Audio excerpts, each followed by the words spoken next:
You're listening to the 201st edition of the Bitachon podcast. We're studying together chapter 91 of Tehillim, perek Tzadi Aleph. Last time we learned passuk Beis. We read through the whole chapter. Now we're going to study together passuk Daled. I'd like to read again the beginning of the chapter, just the first four psukim, so we have the context. We'd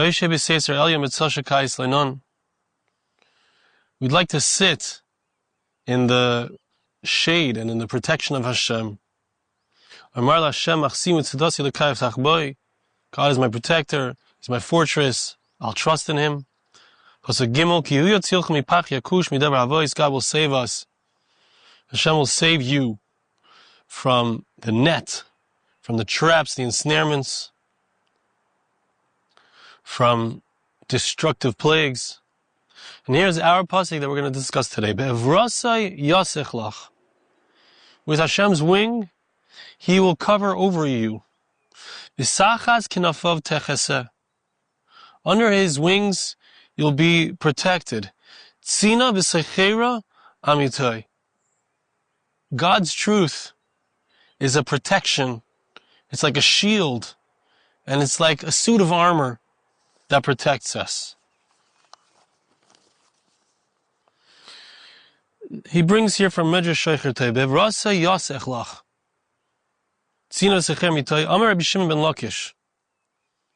So it speaks about the fact that our trust in Hashem, God's truth, Tzina v'Secher Amitay, His truth is like a shield, and it's like a suit of armor. So Rish Lakish says, Zayin ani oiseh l'chol mishu oiseh ba'amita shel Torah. Hashem is saying in this passuk, as it were, God is speaking to us, or maybe David HaMelech, King David is speaking to us and saying, I am giving you a sword, a weapon, which you can use. Anyone who's involved in the truth of Torah, I'm making this weapon for you. You have protection. Shimon ben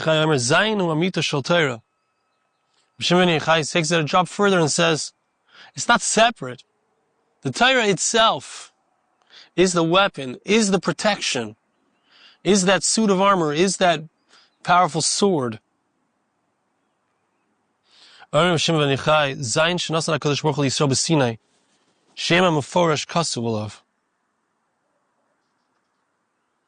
powerful weapon, or the powerful armor that Hashem gave to Am Yisrael at Har Sinai, Mount Sinai, had the name of God etched upon it.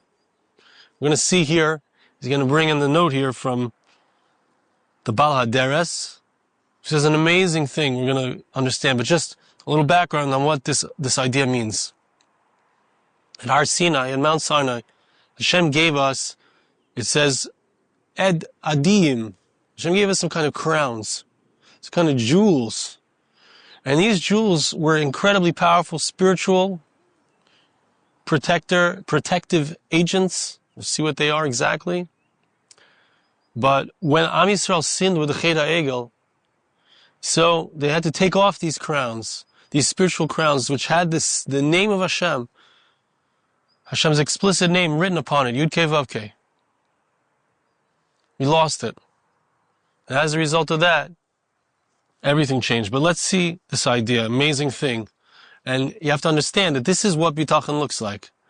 When a person is in a space of Torah, right, because that's what we're talking about, Rish Lakish is saying, Shimon ben Yochai, when a person is connected to Amitai, to God's truth, to the truth of Hashem, of who He is, as contained in the Torah, as contained in the mitzvahs.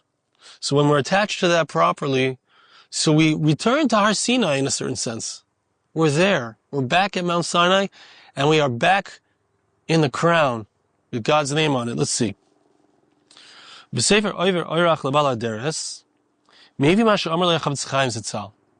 The Sefer, it's called Oiver Oirach, maybe, or Oiver Oirach, Lebal HaDeres. So he brings a story, a discussion that he had with the Chavetz Chaim himself. He was there visiting the Chavetz Chaim, and he had this conversation. At the time when he spent Shabbos with him, Parshas Kisisa. Right? Parshas Kisisa is where Am Yisrael sinned with the Ma'aseh HaEgel. We just read that about a week ago. The passuk says, take off your crown. Am Yisrael was commanded to take off the crowns they had received when Hashem spoke to them and gave them the Aseret HaDibros, the 10 Commandments. Sha'kavana sh'al pi ha'Torah. The idea here is that based on the Torah, Im holchu Yisrael b'darchei Hashem yisbarach shmo. If Am Yisrael went in the way of Hashem, when we are in tune, in line, resonating with HaKadosh Baruch Hu and His Torah, so what happens is something amazing. This is what we experienced at Har Sinai. We lost it, but we can always get back to it. Hashem behaves with us in a miraculous way. Now, we've talked about Bitachon without Ishtadlus, we've talked about Bitachon with Ishtadlus, that you have to be a tzaddik in order, you don't have to be a tzaddik, you can have Bitachon anyway. But understand, there are different paths into that space. It's a mental space. And that space is where we are connected to HaKadosh Baruch Hu. The main path is through the Torah. You can also get there just by having Bitachon, but if you combine the two, it's a powerful combination. It's hard to shake that kind of Bitachon. But let's just hear the idea as it's presented here. A person who is in the space of Torah, back in the space of Har Sinai, so he merits to have a miraculous way that HaKadosh Baruch Hu interacts with them. It was supposed to be that Am Yisrael would be in that space forever. Just as it was, we did experience this despite the sin, we did tshuva, Moshe Rabbeinu got forgiveness for us.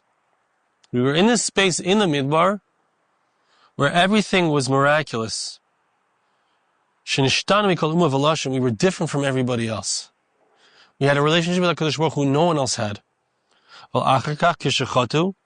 When they sinned, that could be the Maisa Egel, it could be the sin of the spies, it could be the sin, I'm going to say Am Yisrael, unfortunately did a number of them.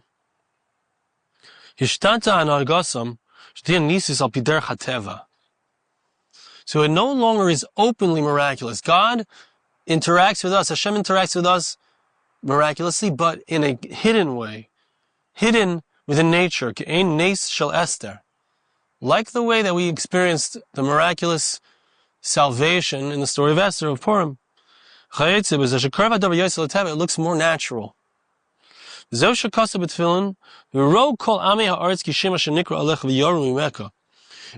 to tefillin, we find, and think about the tefillin as a crown. It sits on top of the head, and it represents the fact that we are connected into HaKadosh Baruch Hu. We're trying to be mashabed, to bring our thoughts into servitude to Hashem. L'shabed ruchi, nishmasi, my soul, my heart, my mind, to serve Hashem, to do Hashem's will. So that's what the tefillin is. And what does it say about that? It says that when the nations of the world see your tefillin, they will be afraid of you. They'll see that Hashem's name is called upon you. They'll be afraid.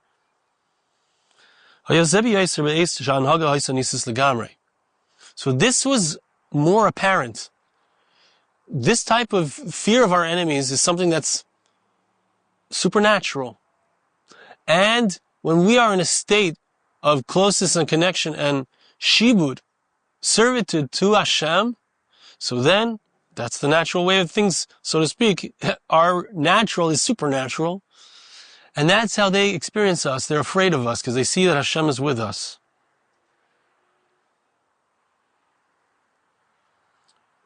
That's why people would be afraid of anyone who saw us, the nations of the world would see Am Yisrael, they would be afraid. It's something that you can't see with physical eyes. It's something that you can see on a spiritual level, maybe on an emotional level, but you can't see it physically. But once we sinned, that promise is no longer extant. Therefore,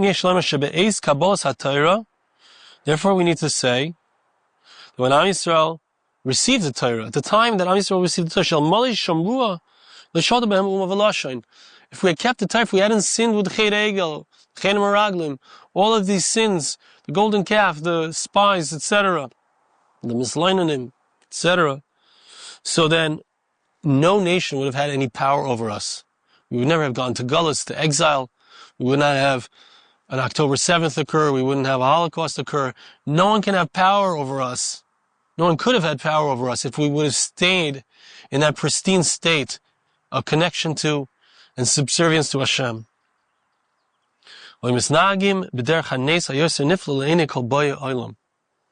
Everything would have been clear to all of those in the world that Hashem is interacting with us in a miraculous way. The name on the tefillin, we know, if you look at the tefillin, there's a letter shin on it. And in the back, there's a knot, and it's a letter dalid. And on the shal yad, there's a yud in the knot, which is and if you take the three letters shin, then dalid, then yud, it spells the name of Hashem, Shakai. But really, the name that's supposed to be on the tefillin is the name Yud Kei Vav Kei, the exalted name of HaKadosh Baruch Hu, that represents the fact that He is beyond all of nature, that He is supernatural, and that He behaves with us in a supernatural way. That's the name Hashem uses in order to bring miracles into the world, supernatural, open miracles. The name of Hashem that they're seeing, that they're afraid of, is the name Yud Kei Vav Kei.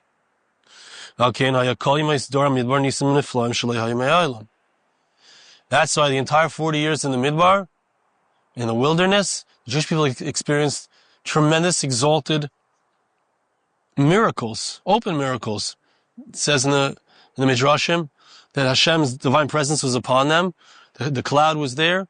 They could know what's inside of a box without opening the box. They had Ruach HaKodesh. They had open revelation to them at all times. But after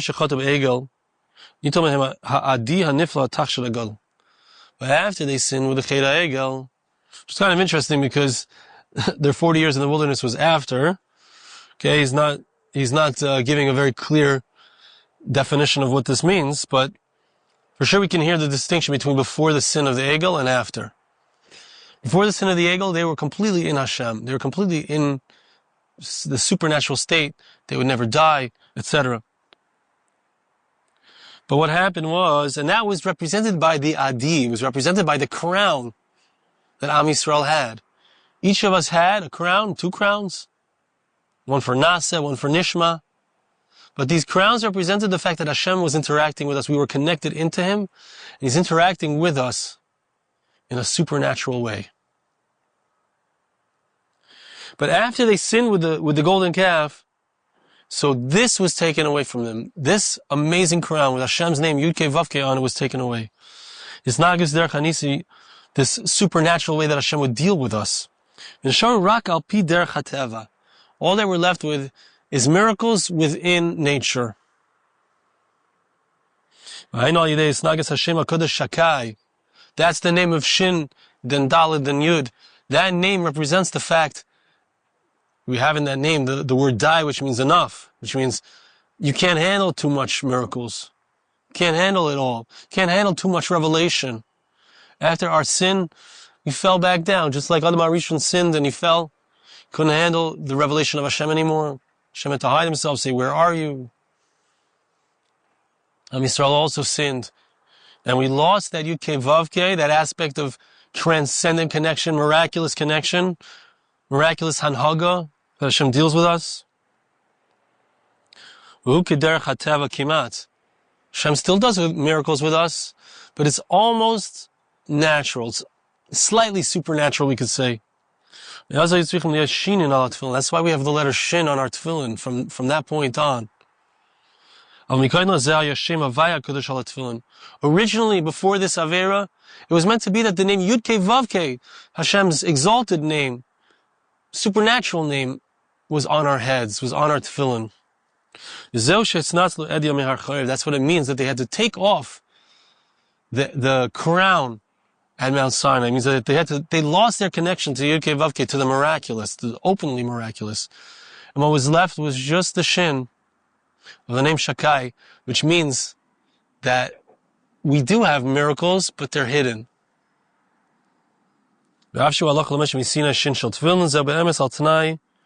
K'vavodah Zara, Hem and Aleph, Ayin Sham. It's true that the shin is something that we know halach l'moshe misina, but it was as a result of the sin, and it's something that perhaps it's not clear to me exactly what he's saying. I didn't look up this Gemara in Avodah Zarah, but something that can change. Maybe when Mashiach comes, we get back to the state of Adam Harishon Kadam Achet. Maybe it goes back to the state of Yud-Kei Vav-Kei, open miracles. That's what Mashiach ben David is known for. That's what he's going to do. He's going to do open miracles. Mashiach ben Yosef works within Teva, which is what we're seeing now. Incredible protection, miraculous protection, but within Teva, within nature. And that's the state that we're in now. Okay, so but the idea is powerful, that to the degree that we're connected into His Torah, that's how much protection we have. We can get back to the degree again of deep connection to Hashem's will through His Torah, to the degree that we do that, so we have more protection. We have more open miracles. And that's what Bitachon is about. Bitachon is about accessing open miracles. That's what we saw together in the Madrigas Adam. It's the higher level. But the way into that higher level, let's not forget, the Madrigas Adam was speaking to the Bnei Torah, the people who were completely moser, completely given over to the Torah, to Hashem's will. Let's go on. He brings here from the Meir Eoiv by the Baal HaAkedah. Haloi Tireh, you will see that Hashem promises somebody who trusts in Him, you're going to be protected from all kinds of difficult situations. You're the one who stands, who sits under the wings of Hashem, in the hidden place of Hashem. Right, there's the name Shakai. You're nestling in the shade of Hashem. That's a person who trusts in Hashem, the righteous individual who we mentioned. David is saying, it's King David speaking, Hashem, who is my protector, will save you from any kind of traps. Hashem responds to the one who's speaking, which is David HaMelech.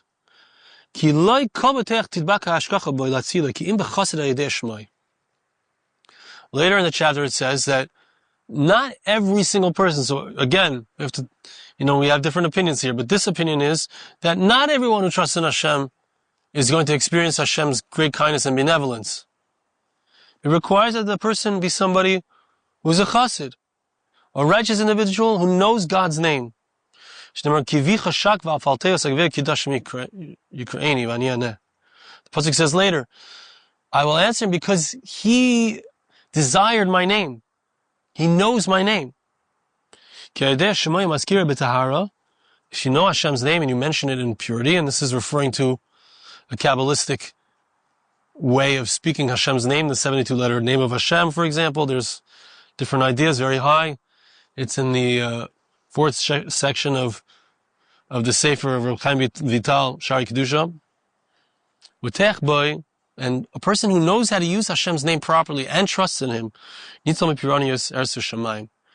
person is saved from any challenges and difficulties, whether in this earthly existence or in heaven. That's what the passuk means when it says that Hashem took Avram Avinu out of the regular, normal way of being. He took him out of the regular reality, because now Avraham knew Hashem's name. Now Avraham could trust in Hashem. And now he's going to experience supernatural experiences. He's going to have a baby when he is 100, his wife is 90. And therefore, and it's not clear, I didn't see this inside the actual Sefer, but it seems to be talking about people like Hanan, Mishael, Vazariah, who went through the Kivshan Ha'esh. They went through the fiery furnace, they didn't die, or maybe Avram Avinu. The Torah, which means their connection to HaKadosh Baruch Hu, at the deepest level, is that which saved them and protected them.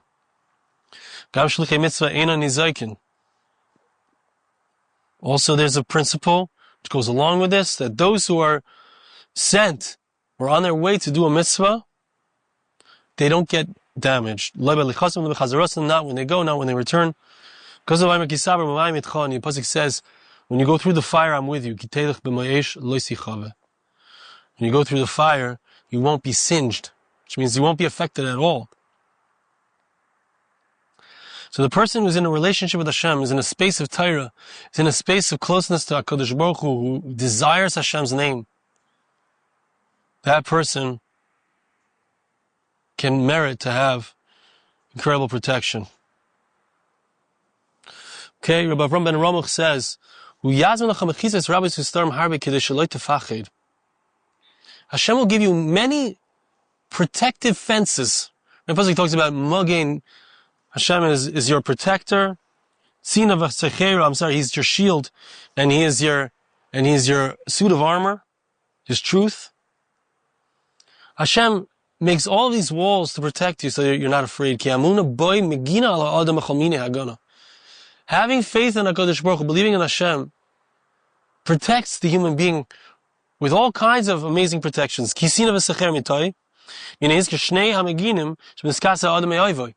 It mentions in this passuk two different types of protection that a person has from his enemy. You can have a suit of armor, you can have a shield, a big, huge, round shield.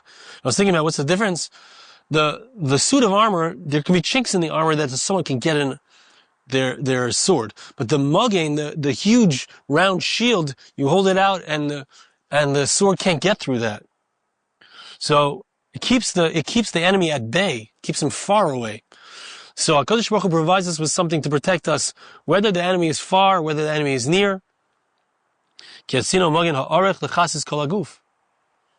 tzina is the suit of armor, covers the entire body. The sechera is this round shield. The word sechera is from the word round. So here, the Rebbe Avram ben Ramach explains that what we're talking about is the very fact that a person has emunah. Before we spoke about Torah, but here he's saying it means that a person who has emunah, faith in HaKadosh Baruch Hu, trust in Hashem Bitachon, so that person is protected in this dual way. Finally, I'd like to read to you from the Malbim. The Rabbi said, David HaMelech said, that I'm speaking on behalf of God. I'm His messenger. God is my protector. I'm telling you in the name of Hashem. He's going to protect you from any bad thing in the world. Whether it's from somebody who has free will, right? Because a person with free will can defy God, so maybe he can hurt me. No. You don't have to be afraid. He protects you from the traps, the ensnarements of human beings. But Hashem is also going to protect you from anything that can come naturally. From things like plagues that cause destruction. Hashem protects you from them as well. So he says Hashem protects us with our wing, just like a mother bird protects her baby birds with her wings. There's a difference between the limb, which is one word that's being used here for the wing, and the kanaf, which means the extension of the wing. Those are the feathers that extend away from the actual limb of the animal.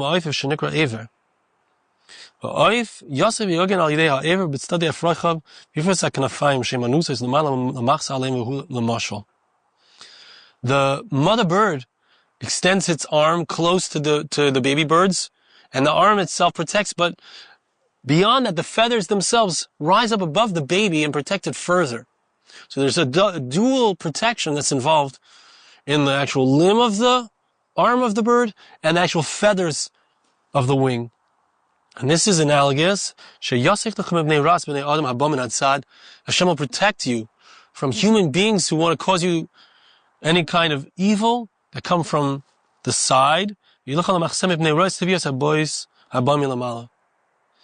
Hashem will also protect you from anything that comes from above, right? There's from the side, human human destructions, human evils, and there's also spiritual or physical things that can come, and Hashem protects me from that as well. That's something that comes naturally from above.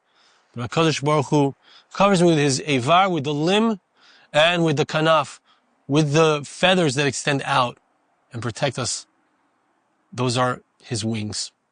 Thank you so much for listening. See you again next time.